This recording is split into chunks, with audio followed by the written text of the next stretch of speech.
This is the second project for color theory. This is part one of that assignment.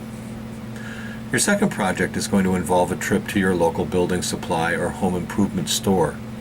In this image, I am looking over the paint selection samples at my local Menards. Really, any store will do. Home Depot, Menards, Lowe's, Ace Hardware, Sherwin-Williams. The list is really only about as long as your local yellow pages. Here's what I want you to do. Go to any home improvement outlet and get some paint samples. So let's say that you want to pick out all of the primary colors first.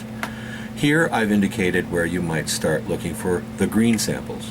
In this display, the primary pure hues appear to be located in the middle with the tints and the shades above and below. Other paint brands and selections are arranged similarly, but not identically. To continue, I'm indicating where I located my yellow and orange samples from. These appear to be rather evenly spaced from one another along the display board, with the green, yellow, and orange all being fairly close at the left-hand end of the display. As we continue, you will notice that this may not always be the case. Notice the sizable gap between orange and red. There's also another odd gap between red and violet. This is something unique to each brand of paint. Again, what I want you to do is to train your eye to do this and to locate the pure hue first, and from there where you might find and locate the tints and shades. Now I'm going to ask you to start looking for tertiary colors. Remember, these are the ones that are mixed between the primary and the secondary colors.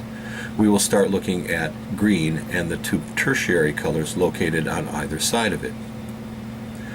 Being able to look over more closely, what we can begin to narrow down where the pure hue is located. It is on a paint sample almost dead center in the display, but a little above the middle.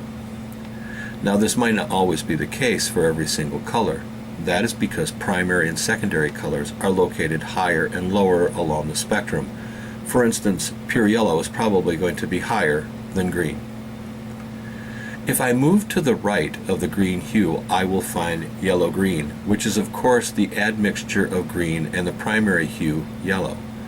In this particular case, the line along which I will find yellow-green is about 2 steps towards yellow. Again, this may vary with each individual color, and I will definitely vary from one paint brand to another. The other tertiary that I'm looking for is the green mixture, blue or blue-green. If I move to the left, I will find it. However, notice that this time I've had to go a little bit further to the left in order to get a good blue-green color. This is what I mean by training your eyes to pick out the hues. Now don't worry about getting this right the first time. I don't expect you to. This is what we're going to do this for. Hopefully by the time we get done with this class in December, you'll be able to do this kind of thing in your sleep. Now, I'm going to move in and make my final selection of the colors for the tertiary color yellow-green. I've decided that the sample card highlighted here has the color on it that I will be using in my upcoming color wheel. So I'm going to take this one for sure. Looking directly below it, I see the shade of color. This means that it's a sample that I originally selected with some black added to it in order to get the shade of that color. Now directly above it, I see the tint of that same color. In paint mixing terms, this means they're probably going to be mixing some white with the color that I just selected in order to make this new color. So I'm going to be taking this sample card as well. Now I don't necessarily want to go too dark in selecting this color, but I could, depending on how I want my paint sample color wheel to look. Now everybody's is going to look different. So that I have a tint that is 2 samples above my tertiary color and a shade that is 2 samples below. Again, this will change as I move up and down the entire sample board. Here are some of my tertiary color samples laid out on my drawing board. I've already used the primaries and secondaries on a color wheel project, and I'll be showing that to you next.